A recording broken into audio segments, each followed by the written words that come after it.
99 news కి స్వాగతం. Secunderabad Bollaram group 2 ఉద్యోగాలు పెంచాలని ఓయూ ఉద్యమ నాయకుడు మోతీలాల్ నాయక్ చేపట్టిన అమరణ నిరాహార దీక్ష చేపట్టడంతో పోలీసులు దీక్షను చెదరగొట్టి మోతీలాల్ నాయక్ ను గాంధీ ఆసుపత్రికి తరలించి పోలీసులు సంఘీభావం ప్రకటించడానికి వచ్చినటువంటి బీఆర్ఎస్పీ రాష్ట్ర అధ్యక్షులు గెల్లు శ్రీనివాస్ యాదవ్ ను గాంధీ ఆసుపత్రిలో అరెస్ట్ చేసి బొల్లారం పోలీస్ స్టేషన్ కు తరలించారు. ఈ సందర్భంగా గెల్లు శ్రీనివాస్ యాదవ్ మాట్లాడుతూ రేవంత్ రెడ్డి ప్రభుత్వం ఎన్నికలకు ముందు అనేక హామీలు ఇచ్చి తప్పించుకోవటం జరుగుతుందని, వాటిని అడిగినందుకు విద్యార్థులను అక్రమంగా అరెస్ట్ చేసి పోలీస్ స్టేషన్లోనే నిర్బంధిస్తున్నారని మండిపడ్డారు.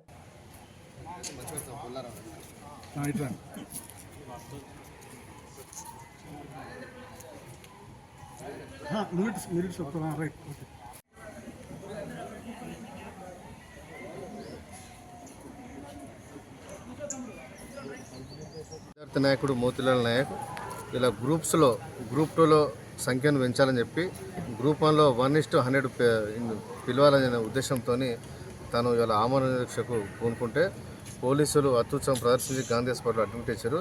ఇప్పటికే 8 రోజులైనా కూడా కనీసం రాష్ట్ర ప్రభుత్వం కనీసం నిమ్మకు నీరెత్తినట్టుగా వివరిస్తూ ఉంది. కనీసం ఆ విద్యార్థితో చర్చలు జరపడం ఆలోచన కూడా ఈ ప్రభుత్వానికి లేకపోవడం చాలా సిగ్గుసేటు. ఎన్నికల ముందు అనేకమైన హామీలు ఇచ్చారు.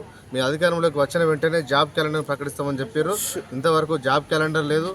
అదేవిధంగా అడిగిన వాళ్ళని ప్రశ్నించే వాళ్ళందరినీ అరెస్ట్ చేసి తీసుకొస్తా ఉన్నారు. ఇది సరైన పద్ధతి కాదు. గతంలో ఎన్నికల ముందు మీరు ఏం మాట్లాడారు, ఏం హామీ ఇచ్చారు? ఇవాళ అధికారంలోకి వచ్చిన తర్వాత రేవంత్ రెడ్డి గారు ముఖ్యమంత్రి గారు వాళ్ళు ఇష్టానుసారంగా ఇవాళ వివరిస్తూ ఒక అప్రజాస్వామిక పద్ధతిలో ఇవాళ తను వివరిస్తున్నాడని తెలంగాణ సమాజం గమనిస్తూ ఉంది. ఎన్నికల ముందు మీరు ఏం మాట్లాడారు, ఎన్నికల తర్వాత ఇవాళ మీరు చేసే విధానం ఏందని చెప్పి ఇవాళ ప్రశ్నిస్తూ ఉన్నాం. ఎన్నికల ప్రభుత్వం వచ్చిన తర్వాతనే 25,000 మెగా డిఎస్ ఇస్తా అని చెప్పారు.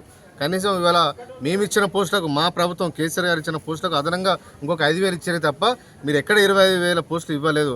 అందుకని ఇవాళ డిఎస్సి ప్రిపేర్ అయ్యే విద్యార్థులు కూడా చాలా ఆగ్రహంతో ఉన్నారు. గ్రూప్ 2 పోస్టు కూడా ఇవాళ 3,000 పెంచాలని చెప్పి, గ్రూప్ 3 కూడా పోస్టులు పెంచాలని చెప్పి ఇవాళ అనేకమైన విద్యార్థులు అందరూ ఇవాళ ధర్నా ఇస్తూ ఉంటారంటే ఈ ప్రభుత్వం ఇవాళ దిగిరాకపోవడం చాలా దుర్మార్గం.